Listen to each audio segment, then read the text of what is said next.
Hello and welcome back to Planet Nebur. Today we are going to be talking about something completely different. For the last 9 months or so, I've been following the saga of the homunculus. These creatures are created by a home alchemist who basically does DNA testing in his basement.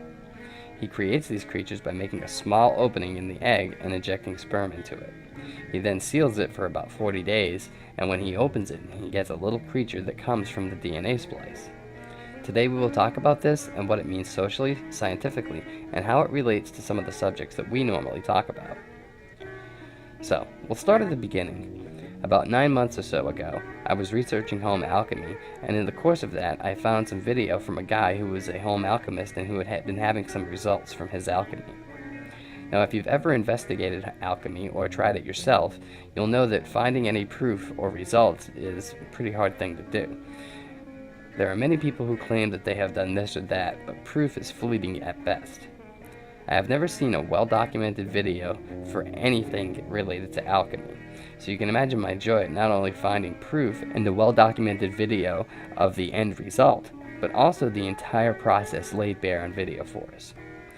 Although he and I were trying to do very different things with alchemy that were pretty much at the opposite ends of the spectrum, at least I know that someone out there is getting some results. As it turns out, he was doing basic genetic alchemy, splicing the human gene with that of a chicken. So he wasn't exactly turning lead into gold, but it was still darn interesting nonetheless. So I watched as he created some of these things. Many folks said he would not be able to do it, and the first couple were stillborn, and he just tossed them out. But by the third time, he had one that was alive and moving.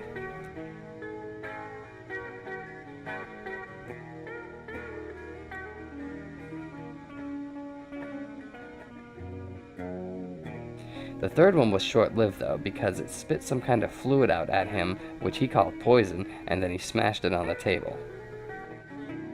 Блять!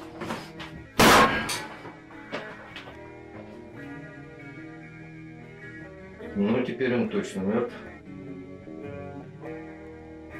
Его так сильно раздавил, что, боюсь, уже невозможно понять. Органы и тому подобное. Just smashed it to jelly on the table. Although many people said he would have never been able to keep it alive anyway, that didn't stop him. Fast forward 40 days, this time he has one and he doesn't kill it, but he puts it in a glass jar and starts trying to feed it. Eventually, he figures out how to feed it with a protein mix that it absorbs through its skin. Over time, it evolves into a much larger creature that has a mouth and sucks food in as he drops it in the jar. He studies the homunculus and finds that he gets a small reading of electrical activity from it. He then decides to make another one. The second one has a totally different body, more like that of a blobby starfish than the first upright plant-like monster that we see in the first video. He would need names to distinguish them apart, so he named the first one, the taller one, Pikachu, and the second one, Slowpoke, since it's basically a blob and moves like a starfish. Unlike Pikachu, the taller one with a mouth and tongue, Slowpoke has no opening, so it absorbs all of its food through the skin as Pikachu did until its mouth formed and opened. Slowpoke never did develop a mouth, but after a few months, he did grow an eye. Now, you can see as the eye follows the alchemist as he's talking, and then as he moves his hand near the jar, it actually moves and follows his hand.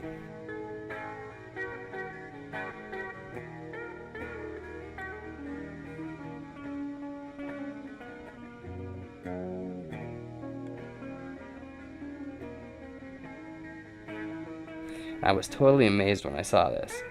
An eye is a highly advanced feature that is very far removed from the blob-like starfish shape that we see in the bottom of the jar here. So this is a real breakthrough. The alchemist then decides to put both of the animals in an aquarium together to study their social behavior, and things really start to get interesting. As I watched, I would often wonder what the social impact was of what he was doing. Was it morally or ethically wrong to create these creatures? While scientifically, we cannot study the unknown without crossing some lines. But can we say the same thing socially? I also wondered at the feedback he got and how it was so very much like that we find in our own forums here. people trying so hard to debunk every little thing that we say and making very silly and base arguments that expose the fact that they have no idea what they are talking about, yet they say it like it is scientific law. He too was confounded by this. He simply asks, "Where are your experiments? What did you find when you tried it?" And of course, the answer is silence, because none of them have tried any of it. They just shout out catchphrases and buzzwords because that is all that they have. He comes to an interesting conclusion: that they are engaging in self-deception in order to keep their worldview of the outside world intact. They're going against everything that has been shown to them. They're denying what is in front of their very eyes to stay in their little sheltered bubble. Each time one of these creatures grows or displays a new behavior, it proves the naysayers wrong. The creatures are not alike and do not behave in any traditional manner that is known to him nor to me. Their behavior sometimes proves the alchemist wrong on his assumptions as well. And that just goes to show that we are all learning things as we go, and at least some of us are open-minded enough to see and recognize these things for what they are. We are very lucky to be so inquisitive and open-minded. Many people believe that if it's not taught in school, it couldn't possibly be real. And if it's not on television, it couldn't possibly exist. This is the same crowd that believes every single thing that they see on television. They won't question the news, they won't question the government because they would never lie. I find this silly, but if we employ due diligence, we will one day have all the facts, and then the naysayers will have to come along too. So that's the story on the homunculus, and if you want to hear more about it, don't forget to smash that like and subscribe button. Thank you guys for watching, and thank you for being so very awesome. All of your comments, likes, and subscriptions are very much appreciated. I truly